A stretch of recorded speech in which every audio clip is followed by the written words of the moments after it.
Bien-aimés frères et sœurs, vous connaîtrez la vérité et la vérité vous affranchira. Ça, c'est pas moi qui le dis, c'est la Bible qui le dit. Mais moi, je vous dis mieux. Vous connaîtrez la vérité historique, notamment celle de vos ancêtres kémites, et vous aurez une vision globale de ce que c'est que la vraie souveraineté politique. J'ajoute, vous reviendrez à la spiritualité africaine ancestrale et vous comprendrez les enjeux de l'indépendance économique. Et pour terminer, vous accepterez votre identité culturelle kémite et vous obtiendrez deux choses. La première, c'est la paix. La seconde, c'est le développement, à une condition.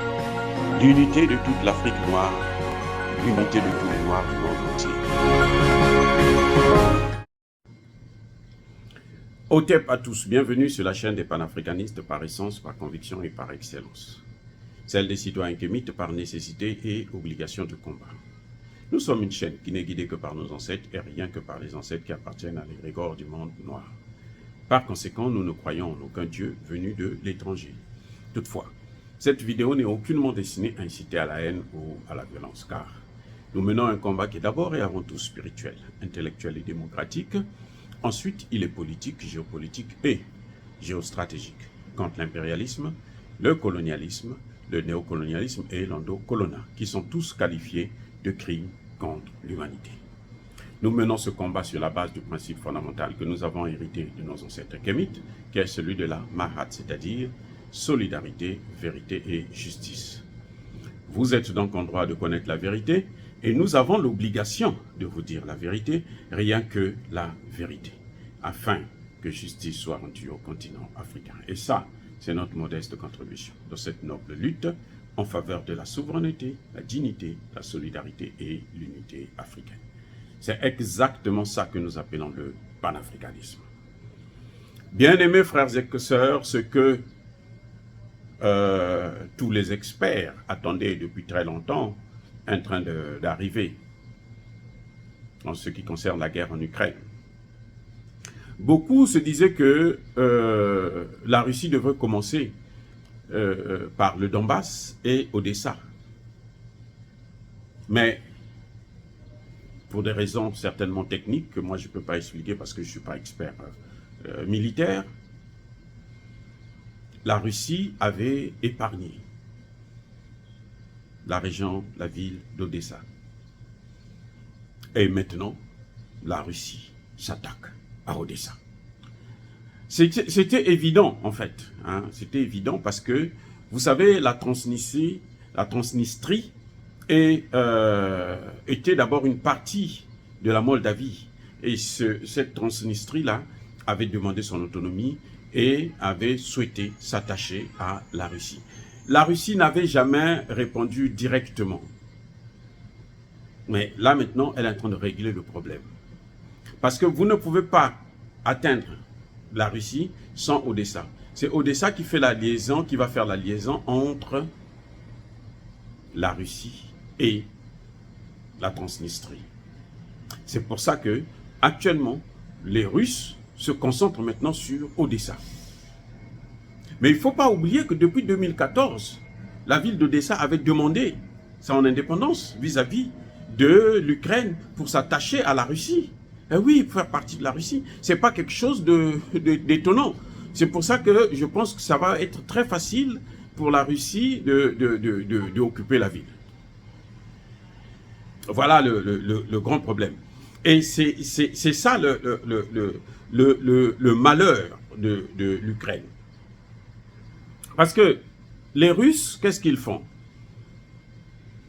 Ils ont décidé là, puisque c'est par Odessa, c'est le port d'Odessa qui servait de corridor pour acheminer le blé, les céréales ukrainiens vers l'étranger.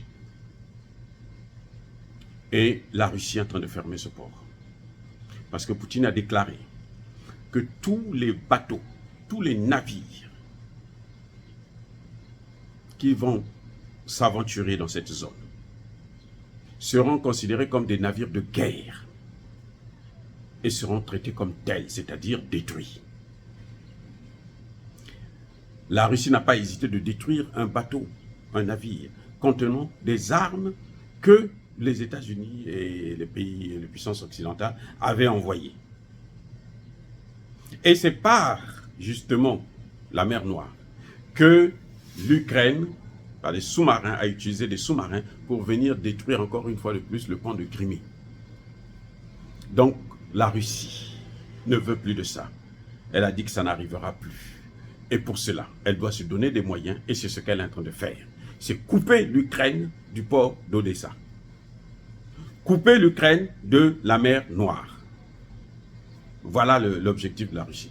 Donc, en fait, Poutine est en train de compenser la perte qu'il a eue du côté de la Suède et de la Finlande. Mais ils sont tous des grands stratèges. Hein?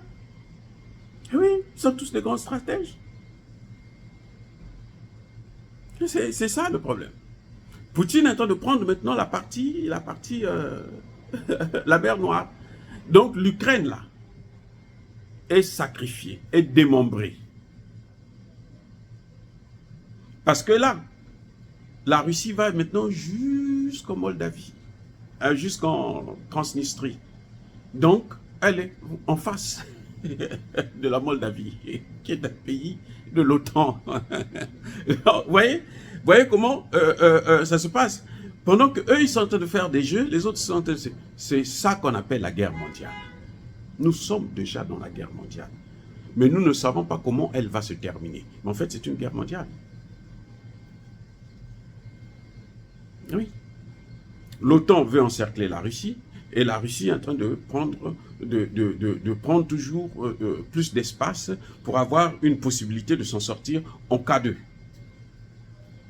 Pour avoir une possibilité, avoir plus d'espace pour mener sa guerre. Voilà ce qui se passe exactement. Donc, en ce moment où nous parlons, alors, les efforts, la Russie est en train de bombarder énormément du côté d'Odessa. Tout comme d'habitude, tout en épargnant les vies humaines, le maximum possible des vies humaines. Parce qu'elle sait que Odessa est déjà pratiquement acquis à sa cause. Odessa est resté dans l'Ukraine à cause d'une répression qui s'était passée en 2014, très très très forte, où on a commis, c'était carrément un génocide. Ah oui, qu'on a commis à Odessa. Et les gens n'ont pas oublié ça. Croyez-moi, les gens n'oublient pas ce genre de choses. Ils n'ont pas oublié ça. Et pour eux, ce sera une bonne occasion de se débarrasser de l'Ukraine.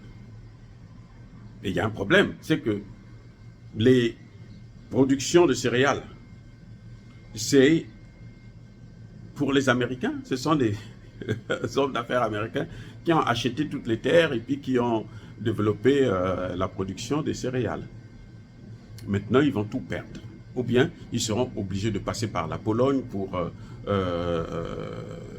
faire acheminer ces céréales à l'étranger, ce qui ne favorise pas justement l'économie ukrainienne. C'est-à-dire que le coût de production sera maintenant plus élevé que ce qu'ils reçoivent. Mais c'est ça la guerre. La guerre, c'est un problème d'abord de stratégie, de méthode et de démarche. Ouais. Et surtout que, on le voit très bien qu'aujourd'hui, Poutine a décidé de ne pas partir en Russie. C'est pour bien se couper de ça, bien gérer cette affaire-là. Parce que vous allez voir, certainement qu'eux, ils attendaient le départ de Poutine quand il va voyager, il va se déplacer. Bon, après lui, pendant 4 jours au moins, nous, on va essayer de mettre le paquet, mais ils se sont trompés puisque Poutine a décidé de ne plus partir. Donc, Poutine va faire face à toutes ces situations-là lui-même et sur place. Voilà ce qui est en train de se passer actuellement en Russie. Nous y sommes dans cette guerre mondiale. Jusqu'au moment où nous parlons, les Russes sont en train de faire des exercices militaires avec les Chinois. Une amitié indéfectible, d'après eux. Ils sont en train de faire des exercices militaires avec les Chinois. Entre-temps, l'OTAN est en train de s'installer au Japon. Donc nous y sommes déjà dans la 3e guerre mondiale. On ne sait pas comment ça va se terminer, mais on est déjà dedans, les gars. Ne vous leurrez pas. C'est pour ça que les pays africains, écoutez-moi bien, Les pays africains doivent prendre leurs responsabilités pour s'organiser. En tant qu'État fédéral, ce qu'on appellerait les États-Unis d'Afrique. Oui, pour mieux faire face à ce qui est en train de venir.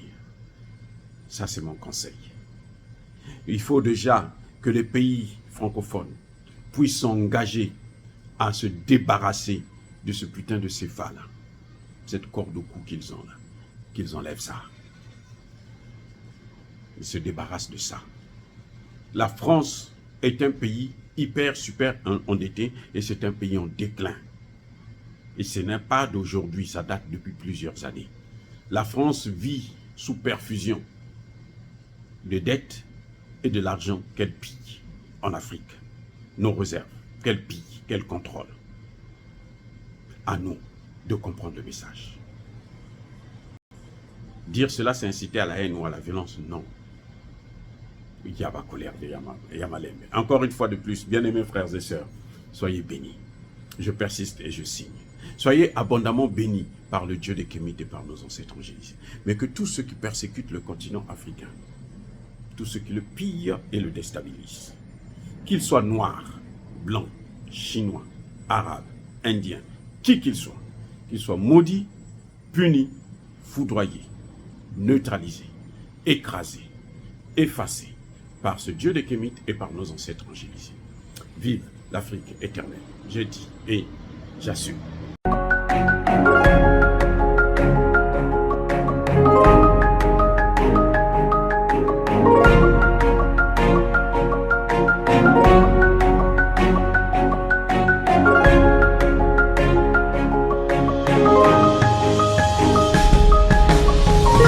Eux, ils marchent par la foi et non par la vue. Mais moi, je vous conseille vivement de marcher par la connaissance scientifique et historique, notamment celle de nos ancêtres kémites, par les 5 sens et par l'intelligence. À vous, Apia.